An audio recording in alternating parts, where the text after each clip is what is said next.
Welcome to NTD Evening News. Our top story tonight. An update on the blackout that left 30% of San Francisco in the dark. A major power company says it's restored power to many of the affected customers, but the lights are still off in more than 16,000 homes.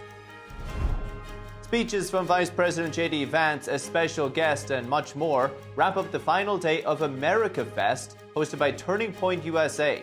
NTD's Tiffany Meier has the highlights from Phoenix, Arizona. Residents gathering to honor the victims of last week's shooting attack during Hanukkah. Some attendees took part in a symbolic gesture, wearing white to represent that light will prevail over darkness. More Americans are going to church. In the aftermath of conservative activist Charlie Kirk's assassination, Lance and Tiffany Meier sat down with Pastor Lucas Miles, Senior Director of TPUSA Faith, for details. And Rome announces a new charge for visitors of its historic Trevi Fountain. This structure was made famous in La Dolce Vita and other monuments and museums in the city.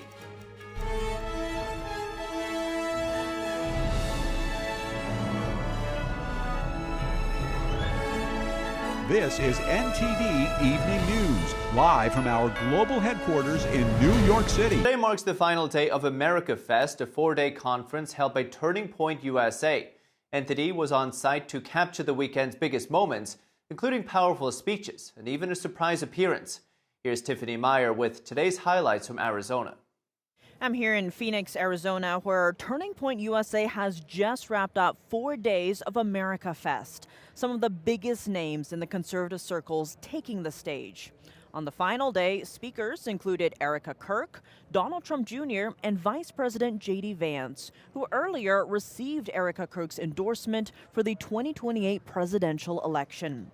The enthusiasm here has been palpable across all 4 days, with attendees passionate about carrying forth Charlie Kirk's legacy. And to end on a high note, even a surprise special guest took the stage. Here's that moment, plus some other highlights.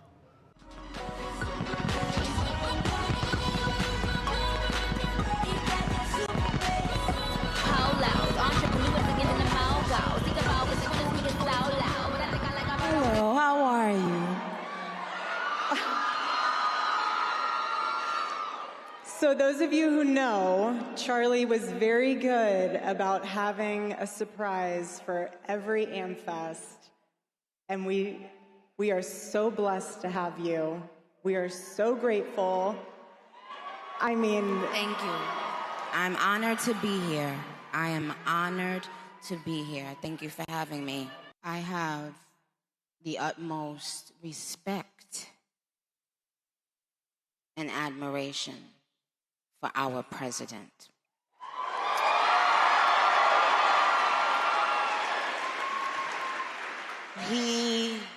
He has, I don't know if he even knows this, but he's given so many people hope that there's a chance to beat the bad guys and to win and to do it with your head held high and your integrity intact.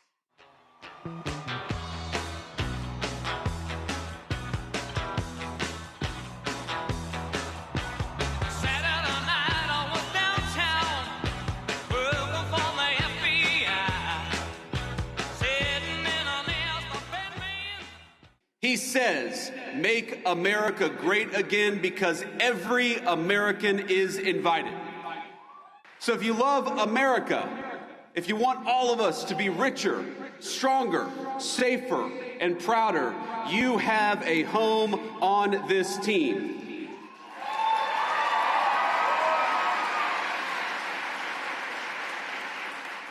I didn't bring a list of conservatives to denounce or to deplatform. And I don't really care if some people out there, I'm sure we'll have the fake news media, denounce me after this speech. But let me just say, the best way to honor Charlie is that none of us here should be doing something after Charlie's death that he himself refused to do in life. He invited all of us here.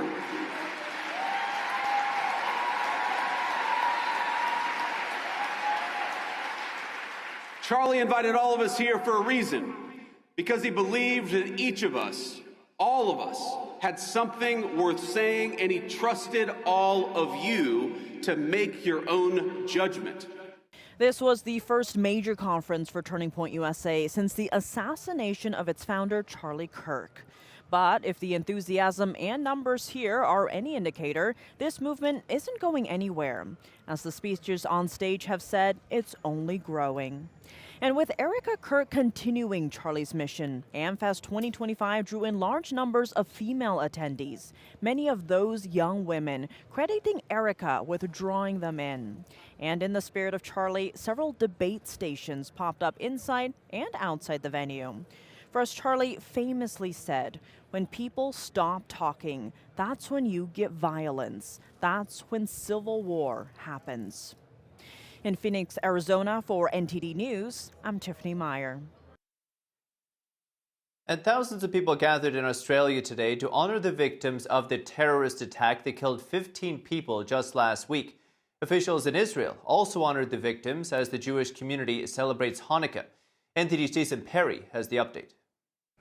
Thousands of people gathered at Bondi Beach in Australia on Sunday for a mass vigil held for victims of the terrorist attack that killed 15 people and injured more than 40. A Jewish rabbi and his wife placed a large candle on the stage before the president of the New South Wales Jewish Board of Deputies spoke to the crowd. And he said he had a message to share from the man who disarmed one of the shooters that day. And friends, Ahmed has asked me to pass on the following message to us all. Quote, "The Lord is close to the brokenhearted. Today, I stand with you, my brothers and sisters." Thank you, Ahmed. Many of the people at the event wore white, which was said to show that light will always prevail over darkness. One man attempted to attend the memorial while wearing a keffiyeh scarf. However, Australian police escorted him away from the event. The scarf is seen as a symbol to show support for Palestine. Meanwhile, in Jerusalem, Israeli President Isaac Herzog said this about the Australian Jewish community. Instead of lighting the first candle, our sisters and brothers ran for cover.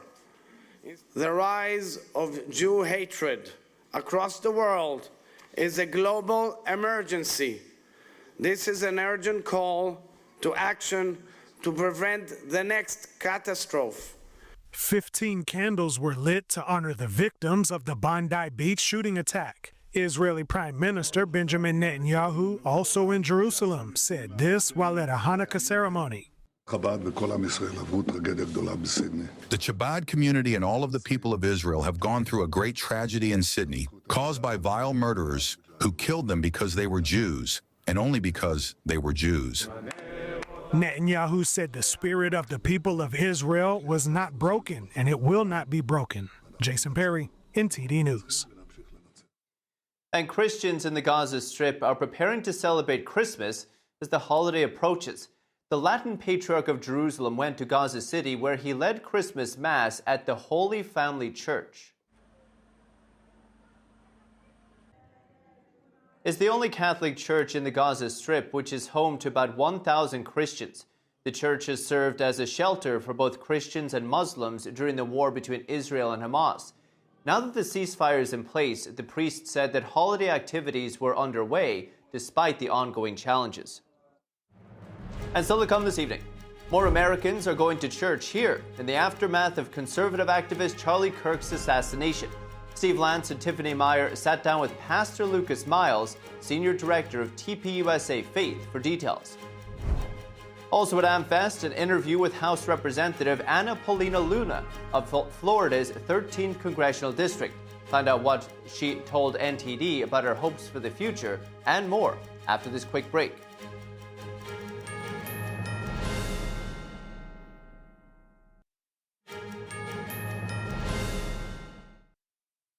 Welcome back. I'm Paul Graney. More Americans have been going to church following Charlie Kirk's assassination. They're calling it the Charlie Kirk effect. And Pastor Lucas Miles, Senior Director of TPUS Faith, has witnessed the phenomenon firsthand. He said a church he preaches at in Indiana has tripled in size since Charlie's death. NTD's Lance and Tiffany Meier spoke with Miles earlier today for more. With us right now actually is a very special guest, Lucas Miles. He was also here with us for the Charlie Kirk Memorial. It's great to have you here. You're a pastor, senior director of Turning Point USA Faith, and of course host of its flagship podcast, Strong Church with Lucas Miles. Thank you so much for being with us. Thanks for having me. Honor as always, and good to see you both. So, Lucas, talk to us about your church and what we're hearing about the Charlie Kirk effect, especially not just in conservative areas and red states and red regions, but even in traditionally blue regions. Yeah, so a lot of people know me as the senior director of TPUSA Faith, but I also have a church that I still preach at and pastor at, and so I commute back and forth between here and Indiana. My church has tripled in size since September 10th. Nobody obviously expected that. We had, just a tremendous outpouring and groundswell of people that were showing up. People had never been to church in their entire life. People hadn't been to church in 35 years. People had just bought their first Bible. We were seeing people saved, people baptized. We've probably done, 30 baptisms since Charlie was assassinated. And so, look, what happened to Charlie was horrific. He was a dear friend. He was my boss. He was a visionary. I miss him every single day. I think that, what we see in this is that God takes what the enemy intends for bad and he brings good on the other side of that. This Charlie Kirk effect is a real thing, and people are returning to the Lord or coming to Christ for the first time, and there truly seems to be revival in the air. And with, the Charlie Kirk effect, of course, he had a big influence on young men. But this year's turnout here at AmericaFest is very notable, about 30,000 or even more here. And roughly 54% of that is women, many of them first-timers, if you will. Are we seeing what we could be calling a Erica Kirk effect? I think that's very fair. I mean, I've talked about that before, and we're definitely seeing that. And look, it's needed. When you look, young men, as you mentioned, have kind of trended conservative, but we see a lot of young women that have been influenced by, I think, many of the pop icons that are out there. When you think about male household name voices, most of the ones you can think of that are truly household names are conservative leaning. People like Donald Trump, JD Vance, Jordan Peterson, Charlie Kirk, Ben Shapiro, Tucker Carlson. These guys all lean conservative. When you start thinking about, voices on the among women that are truly household names, it's harder to come up with names on the conservative side that everybody knows. It's easier to think of people like Taylor Swift and Lady Gaga and, Kamala Harris or Michelle Obama. And so I think what we're seeing is some strong female conservatives rise up. Erica is certainly a shining star amongst them. She's doing a tremendous job as the new CEO of Turning Point USA. All of us just had a sigh of relief when she was named. And it was an honor to serve Charlie. It's an honor to continue to serve Erica in this capacity. And Lucas, obviously, you're a big part of Turning Point USA, the Turning Point USA family. Talk to us about what this event, 3 months out, the time is really a strange thing since Charlie's assassination. And is this sort of serving as a healing event? Yeah, I think in many ways this is a continuation of the memorial. Obviously, different type of tone and voice that's here. I think this is, as Erica's referred to it multiple times, it's sort of these family conversations that we need to have. And obviously, we're having them with a live stream audience and everything else very publicly. But this is an important moment for the conservative movement. And I think it's a very important moment for Turning Point. But there's still this sense of do it for Charlie. We're here for Charlie. This continuation of the memorial of remembering what it's all about, what the mission was. Charlie laid out a very clear vision moving forward. We're all keeping in lockstep with that. And the whole Turning Point USA structure is very, very unified, even across departments. We're in lockstep and we know where we're going. Seems, with the Charlie Kirk assassination, many people were saying it seemed like the nation was on the brink of a turning point, depending on where that nation is turning to, right? And it does seem there's a lot of, say, ideological factors or even warring, even among different sections, if you will, of the United States. And actually, you have a new book out called Pagan Threat, Confronting America's Godless Uprising. What do you mean by paganism, and how does it kind of overlap with Marxism? Yeah, it's a great question. So, when we think about paganism traditionally, we think of things like shamanism and Wicca and the occult or witchcraft. These are all sort of alternative spiritual practices that typically have their root in sort of these esoteric, kind of, maybe even Gnostic leaning, more mystical types of practices. They don't usually have a central deity. They don't really have, any sort of, kind of religious framework the way we think of our mainstream religions of Buddhism and Christianity and Islam, etc. And what we're seeing right now is that, we had thinkers like C.S. Lewis or G.K. Chesterton in the Christian world that said paganism was dead. It doesn't exist anymore. But now we've seen this resurgence. And what I present in this book is that it's not a organic resurgence. It's bought and paid for the purpose of sort of supplanting the Christian worldview. Marxism and Christianity are antithetical to one another. And if you stay in them long enough, you'll either deconstruct from your Christian faith or you'll recognize that Marxism is anti-Christ and anti-family and anti-God. And so paganism is a better vehicle, I think, for the parasite that is Marxism. And so it's attaching itself to these pagan ideas, especially among young people and what they're being presented in an attempt to really kind of erode this Christian worldview and I think begin to shift the culture. And Lucas, if you could talk to us about, give us some ideas, give us some examples of how this actually takes place in practice. And you also talk about how these pagan ideas are repackaged as something called progressive Christianity. Explain that. Yeah, so I think we have a couple things that are going on here. So when we look at maybe a few examples, so there was a film that came out, or a series that came out on Amazon Prime called Has Been Hotel. It's one of the top series on the platform. It's an animated series. Well, anytime you have an animated series, there's always an attractiveness for young kids. But this had very much adult content. And it was on this princess of hell who was sort of rehabilitating demons due to overpopulation in hell. But the whole opening to the show and the kind of the continued message is really is sort of pointing people in the direction that Lucifer is the good guy, that he's the one that was the light bearer. He was the one that brought the knowledge of good and evil. And it was really the elders of heaven. They don't even mention God. It's just the elders of heaven that was trying to restrict man from being able to know the knowledge of good and evil. And so it's sort of this flip-flop. See, in Marxism, there requires this oppressor versus oppressed framework. Well, the ultimate, when you start going deeper and deeper, it's not just the man, it's not just the wealthy class, it's not just the white man.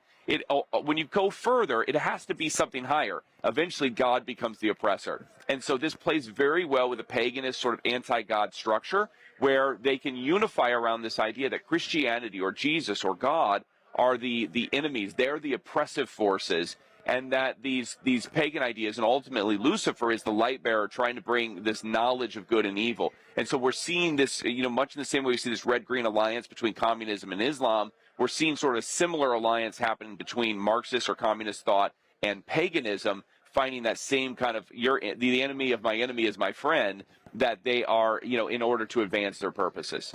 And expanding on that Marxist ideology of the oppressor versus the oppressed framework, if you will, how are we seeing that play out here in America in terms of dividing society and even communities? Yeah, I think that, when you look at Christianity, this is the first time in roughly, 1,800 years where Christians have been vilified due to their moral stance or their religious views. So now, 30 years ago, Christians in Hollywood, they were seen as holier than thou, goody two-shoes. You didn't want to drink a beer or cuss in front of them because you're afraid they might judge you. They were viewed as having a higher standard, but maybe just not very much fun, right? Now what we're seeing is Christians are called bigoted, homophobic. They're seen as being bad. They're insurrectionists because of the, Christian nationalism, and they want to see people influenced with the gospel, so they must be against the state. And so these are terms that were used for Christians in early Rome.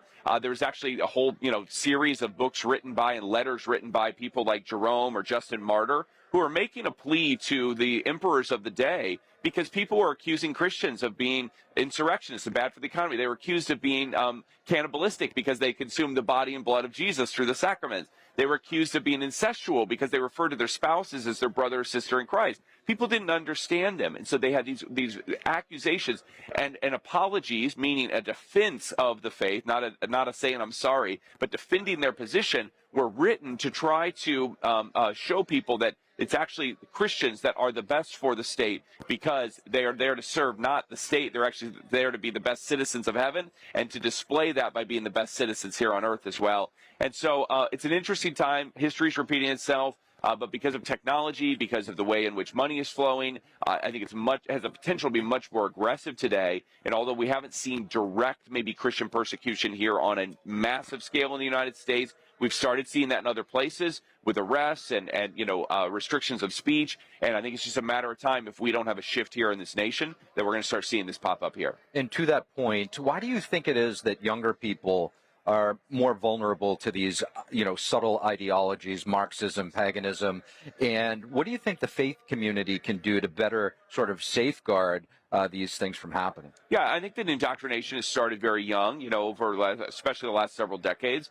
And so where, people in our age bracket, we might have a chance to kind of lean back on some earlier things. I remember saying the pledge at school. I remember people praying at school, although it wasn't an official part of the school day. It was not something that was, you were criticized for. I knew teachers that used to bring their Bible to school and have them there in the classroom. That's foreign today. And so, what we've seen is kind of a shift in culture, even just like, if you're old enough to remember September 11th and the patriotism that everybody felt afterwards and the unity that we had as Americans, we don't have those same moments right now. Honestly, the assassination of Charlie Kirk was the closest thing that we have to that. That was, I think, in many ways, not to sound trite with this or cliche, but that's why that has been called this turning point. That there was a shift, that people started waking up and going, you know what, the direction that we're going in, it's gone too far. We're starting to see when people are actually, this is not just speech anymore, when they are actually using violence to silence somebody, that's all they're doing is willing to talk to somebody who disagrees with them with a microphone, and they're going to, they're going to take their life, then maybe something needs to change. So I'm optimistic that there's still a chance to head in a better direction, but we have to realize that there's a lot of noise out there. There's a lot of opposition online. It's hard to sort out how much is real, how much is not, with bots and different things that take place. And so, we need revival more than ever. My team at TPUSA Faith is really focused on that. And we hope it's not too late. And we got, we're going to just keep working until, we see this deliverance from the Lord. Faith Director of TPUSA, Pastor Lucas Miles, really appreciate all of your insights here with us. Thank you. And earlier, NTD Steve Lance and Tiffany Meier sat down with Congresswoman Anna Paulina Luna of Florida to talk about American values, the threat from the Chinese Communist Party, and her hopes for future American leaders. Let's listen to that. And joining us now, we have a very special guest, House Representative Anna Paulina Luna, representing Florida's 13th District. Congresswoman, thank you so much for joining us. Thank you. Now, you've said before that you owe your position in Congress to Charlie Kirk. So as you look around at this AmericaFest this year, what values do you see here that you're excited to carry forward in this next chapter? Open debate and discourse. I think that's the number one thing that needs to be protected in this country right now. I mean, there is no question in my mind that the reason why Charlie Kirk was murdered by Tyler Robinson was because of the fact that he was speaking truth specifically on the issue of transitioning, on trans violence in this country, and he was murdered because of it. I think that, when you run away from those facts, when you refuse to talk about them, that's when the narratives can form. That's when you see some of the terrible optics from the left celebrating his murder and saying that he was hateful. He was never hateful. They clipped his speeches, tried to paint him something that he wasn't. He was the most peaceful man when it came to open debate discourse. If you disagreed with him, he'd bring you to the front of the line. And I think that needs to be championed today. We might have our differences within the Conservative Party, but we are a heck of a lot better than what's happening in the UK right now, where they are literally jailing people if you post a meme. You have mass migration of military-age males from radical countries that are literally raping women. They can't do a damn thing about it. And so that's what we're up against if we don't get our stuff together. So I'll continue holding it out in the Hill, but I'm going to have to get some of my conservative colleagues in the pundit circles to join me on that matter. Speaking of that, you are going against the grain in your own right. Sometimes. For good, though. Talk to us how conservatives ultimately win the battle, not just culturally or electorally, but both. We have to be not on defense, but straight up offense. I think that you're seeing a lot of that momentum out of Trump's administration, but Trump's not going to be around forever. Who carries that torch and that legacy? I can tell you, I'm not going to be in Congress forever. This is the most difficult, negative, on a regular basis job, but I'm doing it because it's public service and it's the right thing to do, and we have to help get other candidates elected. I'm very involved in the Republican primaries. I've endorsed a few candidates. I know Turning Point Action has as well, so we're kind of aligning on that and going out and literally doing stump speeches for these candidates to get them into office. And they're replacing incumbents that were okay, but they weren't MAGA, they weren't great, and so we're looking forward to having that new energy in Washington. Again, this goes into the issue of why is there so much fatigue? Well, we could talk about age limits as well. That's probably a separate discussion. But I think you move forward and you're talking about, continuing this momentum, and we have to ensure that the next generation, specifically younger people, are involved. And so I come here and it's a good reality check as opposed to what happens in the bubble of Washington, D.C. You live there. Washington, D.C. is definitely not the real world, and so I try to leave as much as possible. And it'll make you quite quite cynical, to be honest. Oh yeah, it's very dark and dirty, but you go to the free state of Florida and we're all happy, and so I like to go back as much as possible. Well, we see a lot of young women here, but it seems young women in general maybe are slower to engage with the conservative movement. Why do you think there's that gap? Well, I know that President Trump got out a lot of young women, young men too, to vote for him in 2025, but that was specifically because of the Maha coalition that was formed, so you can't forget about Maha. I've been big on Maha before Maha was Maha, and so we want to make sure that, our kids are not being groomed. We want to make sure that we're empowering mother over government, and then also too that we're ensuring that our products are not being, basically fed to make us sick, and that we're not exposing ourselves to unnecessary cancers because we're supporting big corporation over what's right for the American people. And so we've been very good at pushing it back against that. President Trump's been leading out the efforts, though, whether it's the prescription capping of prices, but Congress needs to codify. And so I think that those discussions need to be had, but also too, you can see that President Trump has been empowering women. You have the Chief of Staff, Susie Wild. She's now been named one of the most influential women in the world by Forbes magazine. You have Caroline Leavitt, one of the youngest press secretaries in the world. But you have to remember to talk about those issues that matter. Sometimes makeup might not sound like a sexy topic, but when you're talking about all the toxic in makeup, it becomes sexy to women. So we're going to champion those causes. And you famously got involved with Turning Point before launching your official political I was at career. Turning Point when their first conference had like maybe 250 people at it. So we're OG Turning Point. So you can actually speak to what this Yeah. one is like and Yeah. where we're at right now, where the event is at right now, and also what role events like Turning Point have in shaping the conservative movement. Well, let me tell you, 250 people to 25,000 a day, quite different, right? I think the biggest testament to Charlie's legacy was his memorial when they packed out an arena, which was serendipitous because Charlie had always talked about that with his internal team, that he kind of had that vision for Turning Point. And now they're doing it at multiple events when you saw them doing those campus tours after Charlie passed away. And so I think that these events will continue, and I think it's going to be a driving force, not just for the midterms, but presidentials and moving forward. So where they thought that they could silence Charlie and silence the movement, they actually just were responsible for exploding it. And in that sense, we're grateful for them because Charlie, that's what ultimately he wanted. He's in a way better place right now. Charlie's carrying out that legacy. And obviously, we're horrified at the circumstances which had happened. But as Erica Kirk said, they want to make heaven crowd. And I think they're doing just that. And Congresswoman, it seems there's almost a war of cultures right now, especially with the Marxist goal, if you will, of dividing the country from within. You're seeing that a lot in the school system. What do you see in terms of strengthening, if you will, the country's moral values, maybe within communities to start, but then to spread it out?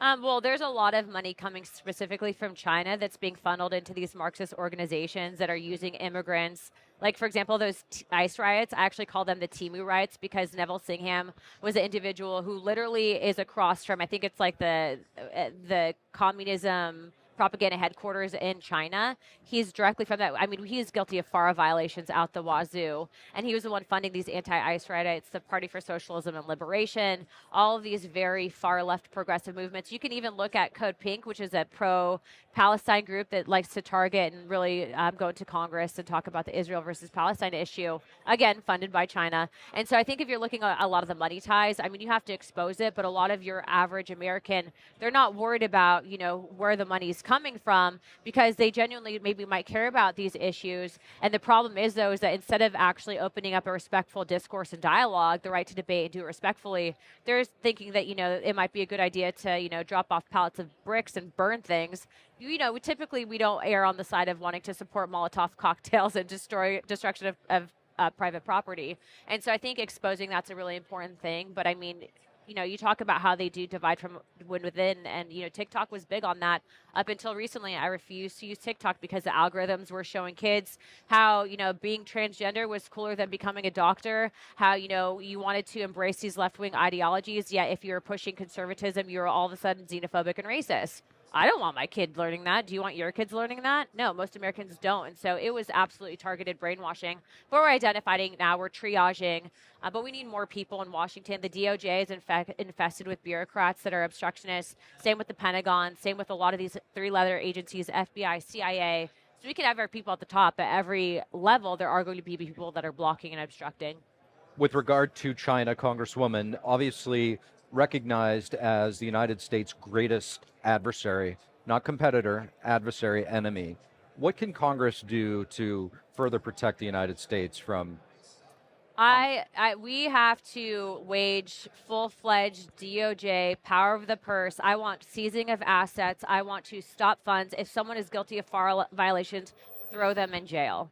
We cannot just send strongly worded letters from Congress. And I'm not at the DOJ.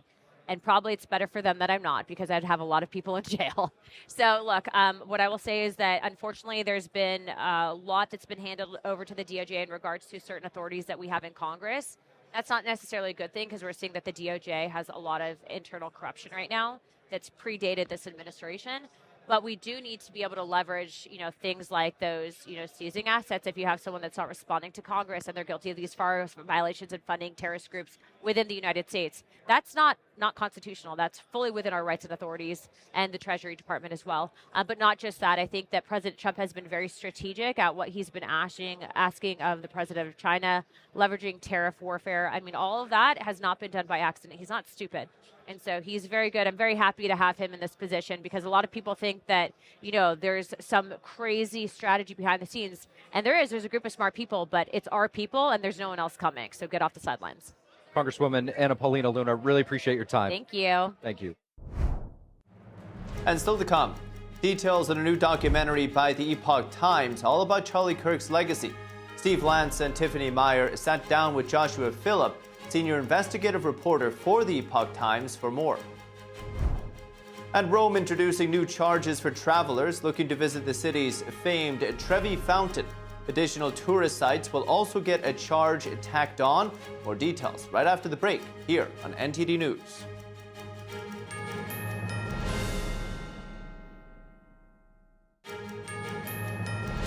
Welcome back. I'm Paul Graney.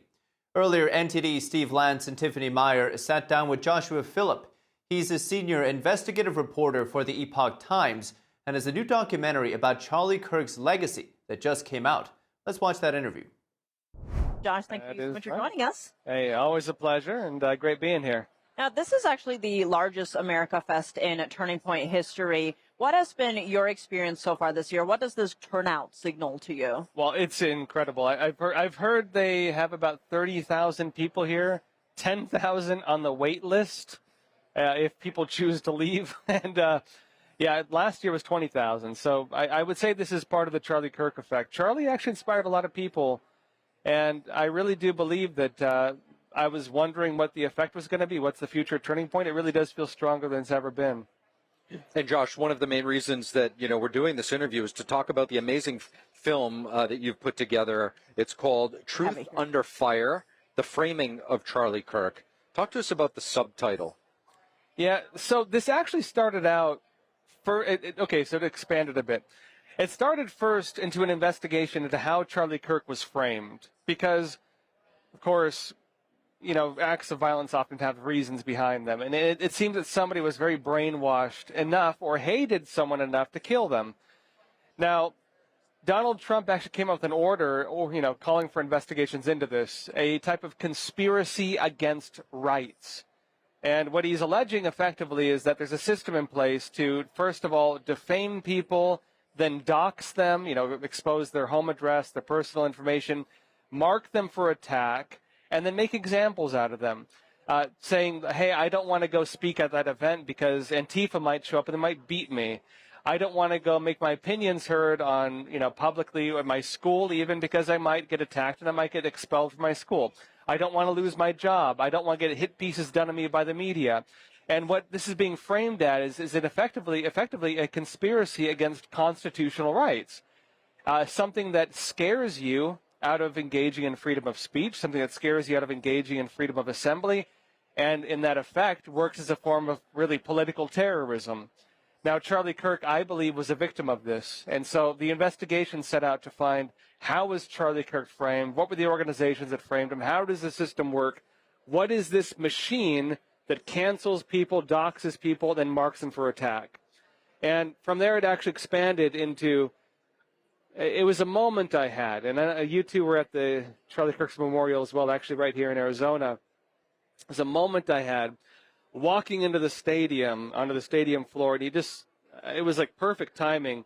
Things went kind of quiet, and everybody raised their signs, I am Charlie Kirk, remember Charlie Kirk.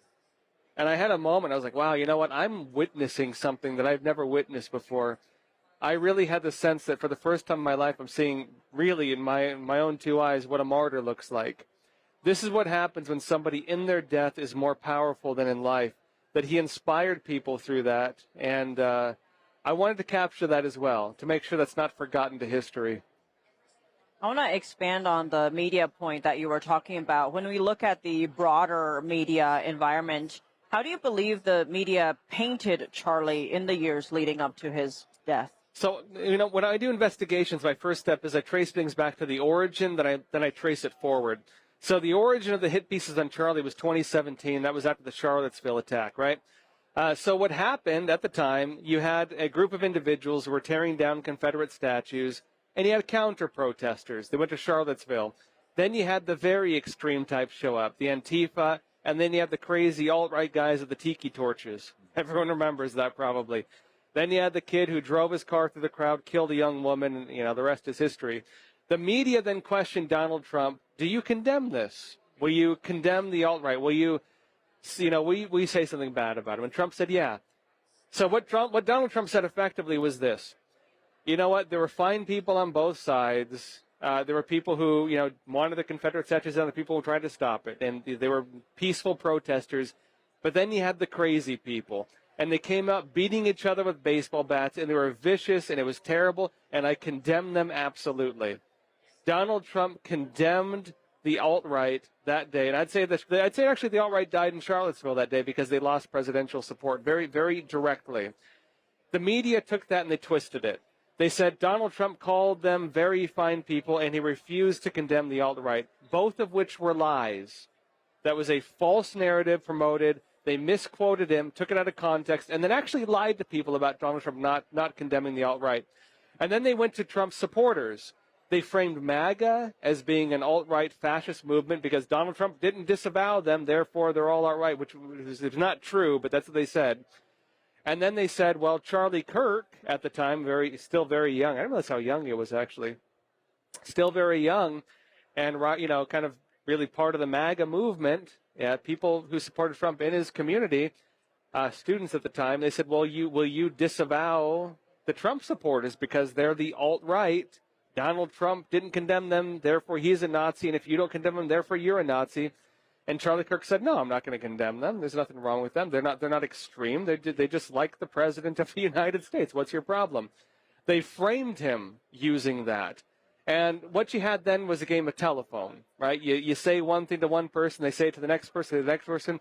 It went from Charlie Kirk does not disavow the Trump supporters, therefore they're Nazis, therefore he has Nazis in his midst, to Charlie Kirk is a Nazi.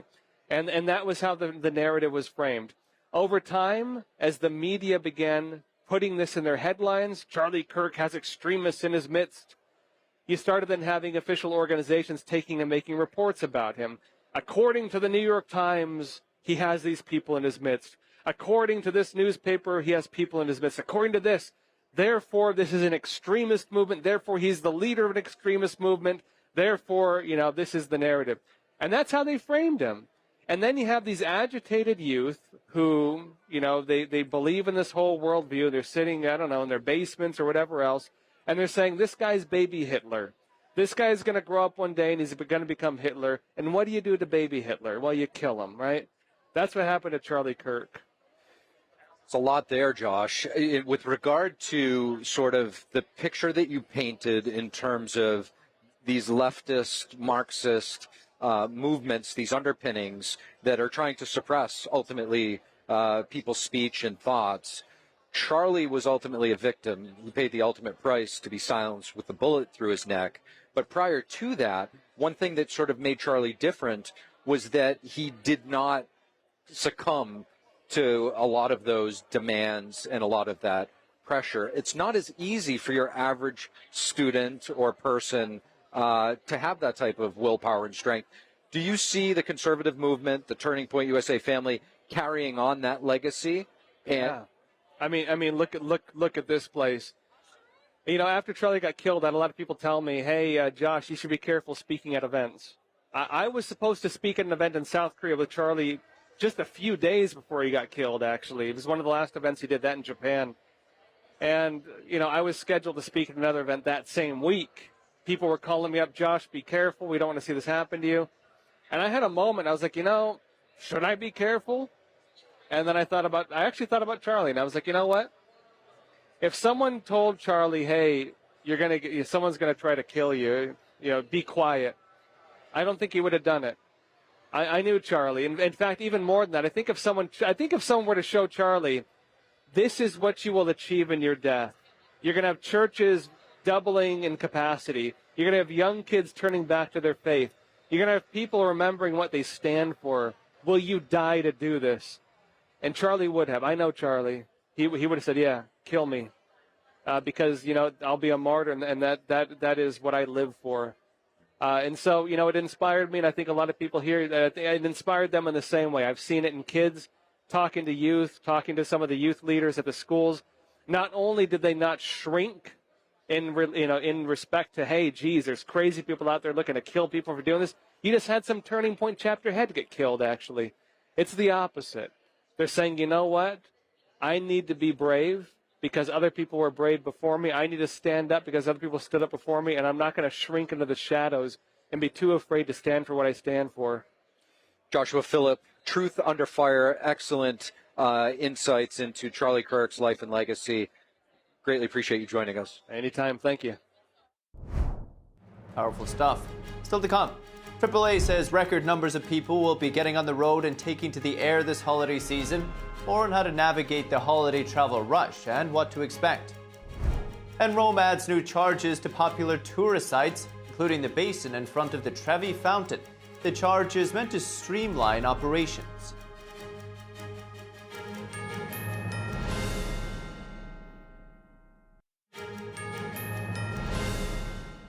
Welcome back. I'm Paul Graney. There's no place like home for the holidays, so if you're traveling, brace yourself for a lot of traffic on the highways and at the airports. AAA is expecting holiday travel numbers to break records this year. Here are the details on what to expect. The holiday travel rush is underway. If you're hitting the roads or skies, you should expect plenty of traffic and long lines at airports. Holiday travel is big. AAA spokesperson Aixa Diaz says they're expecting more than 122 million people to travel starting Saturday, December 20th through New Year's Day. That would be a new record. What happens at the end of the year is that you've got this 2-week period when people are coming and going during different times. AAA says close to 110 million people will drive to their destination. So if you want to see more green than red on your GPS maps, here are the worst times to travel the next few days. AAA recommends leaving very early or late at night. The lightest traffic days are expected to be Christmas Eve, Christmas Day, New Year's Eve, and New Year's Day. Airports are expected to be packed as well. AAA estimates more than 8 million people will fly. The TSA this week warning passengers to expect busy airports. We do expect a significant increase in holiday travel during this holiday period. If you are flying, the TSA has some reminders for passengers. Do not bring a snow globe on board. The amount of water inside likely exceeds the 3.4-ounce liquid rule, so it must be checked. They also discourage people from wrapping presents. Anything that's fully wrapped, our officers who screen the checked baggage may need to unwrap this in the checked baggage screening as well. Instead, they suggest putting gifts in bags like this so TSA agents can easily screen what's inside. Here's the good news for travelers. Gas prices are cheaper than last year. As of Saturday, the national average for a regular gallon of gas was around $2.87. And for all you world travelers, Rome will soon charge a fee to visit its famous fountain, along with some other monuments and museums. Starting from February 1st, a paid ticket has been introduced for 6 museums and monuments that until now were free. The Trevi Fountain, or rather the part of the basin adjacent to the Trevi Fountain, to which there has already been limited access today, as you know, for about a year. The Villa of Masenzio, the Napoleonic Museum, the Giovanni Barocco Museum of Ancient Sculpture, the Carlo Bilotti Museum, and the Pietro Canonica Museum. The city has been experimenting with a system to limit visits to the basin area in front of the Trevi Fountain for about a year already. That will continue, but with an added charge equivalent to $2.35. The mayor said the current system has streamlined visits to the basin, and those efforts will also continue. The charge applies during the day, but after nightfall, access is free. The mayor emphasized that there is no charge to look at the fountain, just to enter the basin area. The fee that applies to 6 city museums will be around $6, but residents of Rome and the surrounding areas won't have to pay. The plans come after success seen by ticketing visits to Rome's Pantheon monument and Venice's tourist tax, meant to ease over tourism and make the city more livable for residents. And for on-the-clock coverage, visit us at ntd.com/live or download our NTD app. That's all for tonight's news. Thank you for tuning in. I'm Paul Greeny. Good night.